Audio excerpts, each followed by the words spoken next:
Ma merloire.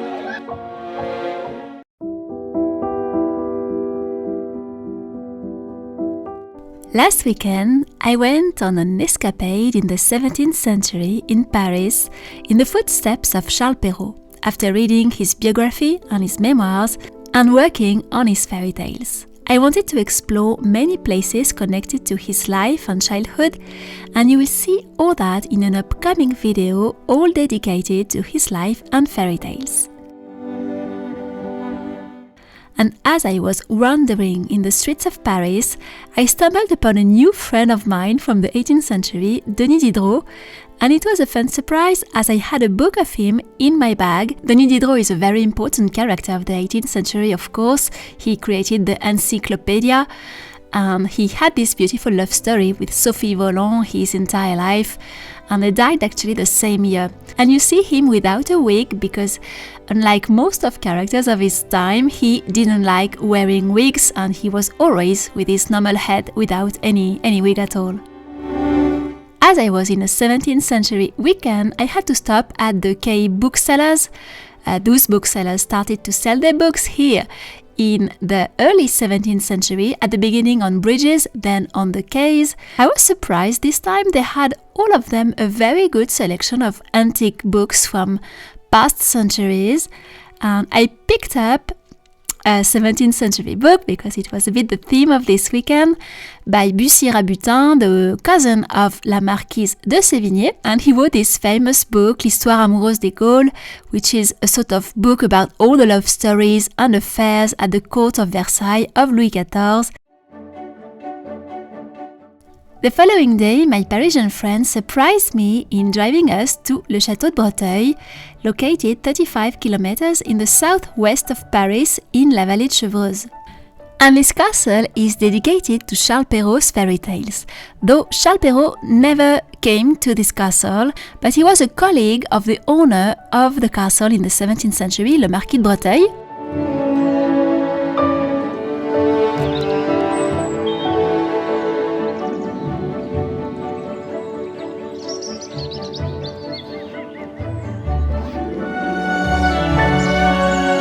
And the cherry on the cake here of this wonderful castle is that it's still owned by the descendants of Le Marquis de Breteuil from the 17th century. So it's still the Breteuil family who owned it and who opened it to the public. So it's a private castle actually. And we even saw the dog of the family while we were picnicking, so it was pretty fun. It's just a little fun thing I really appreciate.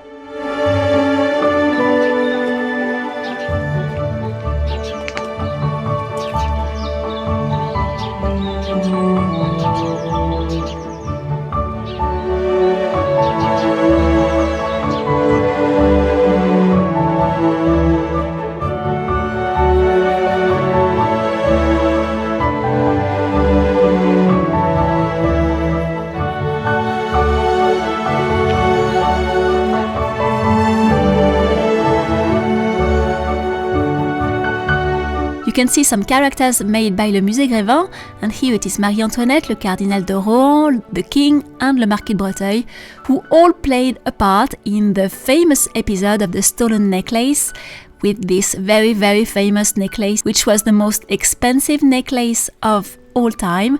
So the Marquis de Breteuil played a part in this episode, that's the reason they are all there.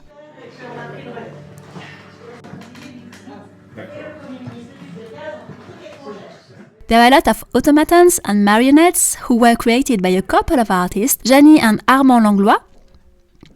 There is also a beautiful collection of butterflies. As one of the ancestors was passionate by butterflies,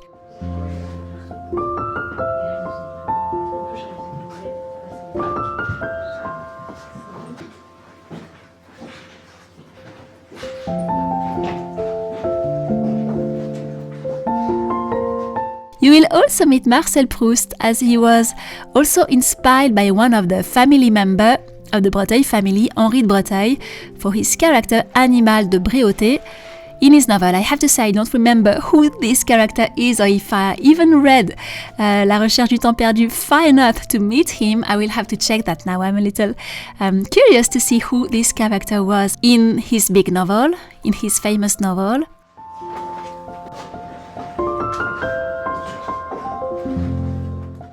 And I was pleased to meet Émilie du Châtelet, whose full name is Gabrielle Émilie Le Tonnelier de Breteuil.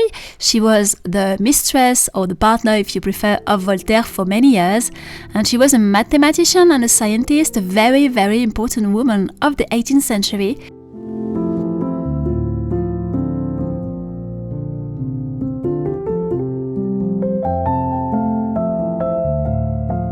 And the Little Cat Automatons Orchestra was also created by this same artist who did the Puss in Boots Chaboté marionettes. Maybe they are inspired by Madame d'Aulnoy, I'm not really sure.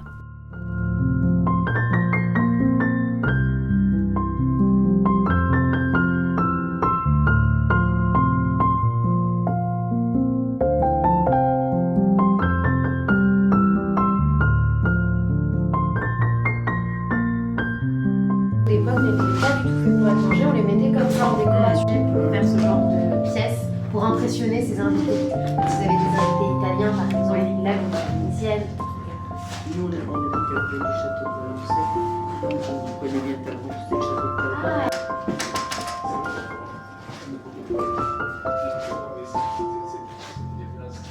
Oui, en fait, tu vois, c'est invité.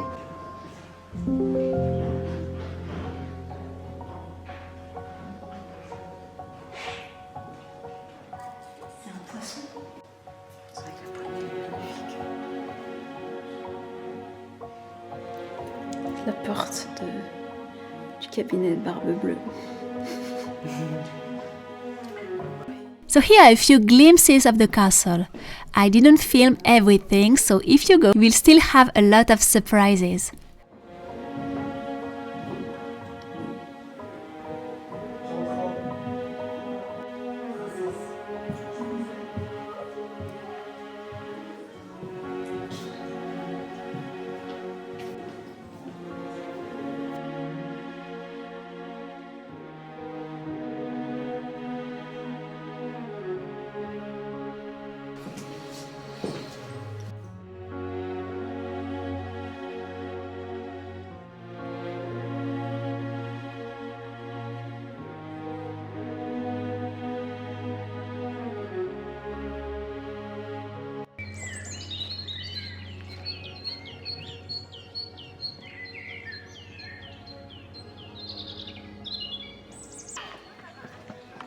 Ah, cul-de-sac.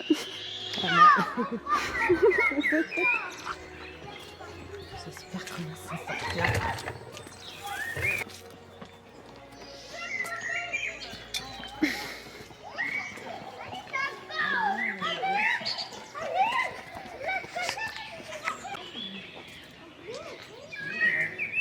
Ah, ma merloire. Ah, trop cool.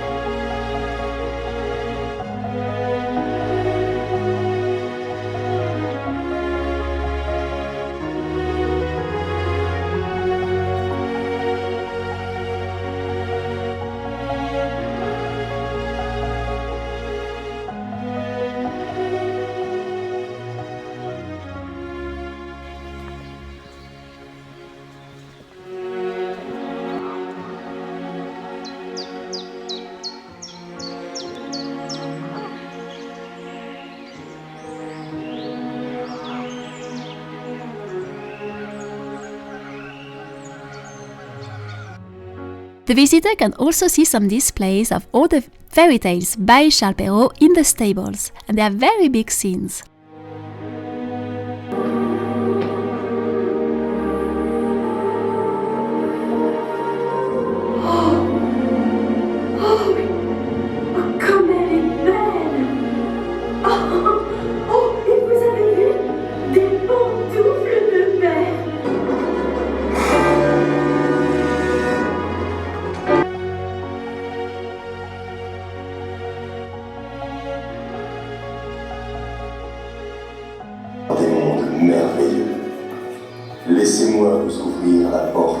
l'imagination. We left this magical castle as a storm was just coming and it was raining a lot, but we had the head full of precious memories.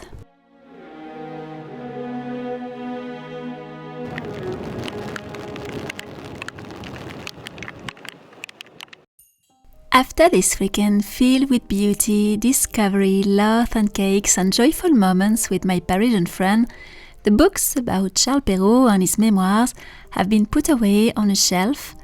I came back to my paint, brushes and paper to continue the spring printable collection and its cards that you will see soon in the precious silence of my studio. That I have to say I enjoy even more after the noise of rail stations and the streets of Paris.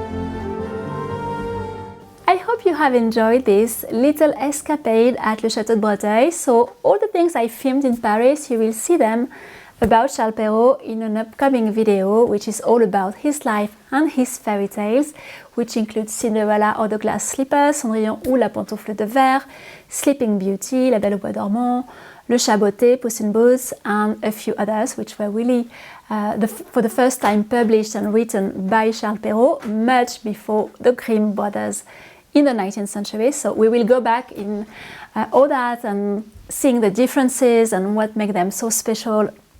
And also his life that a lot of people don't know really well is in France. So in France he's really the absolute king of fairy tales, just like maybe English people have Alice in Wonderland and the Italian have Pinocchio. We have Charles Perrault's fairy tales here in France. So it was really fun as a surprise to see for the first time this castle all dedicated to Charles Perrault's fairy tales, though as I mentioned he never went there, he's not directly connected to this place, but nevertheless it was wonderful to see all the displays, which were all pretty. I didn't film all of them, but there were a display for each fairy tale in the stables and in the buildings around the castle that you can visit. They were really, really well done and really pretty and really perfect for children. So I will have all the information about this castle if you want to go under this video, the access to their website. It's 35 kilometers away from Paris and you need a car to go there. You can't go there in train or in public transport, you really need a car, but it's worth going. I was really pleased to be able to go for the very first time.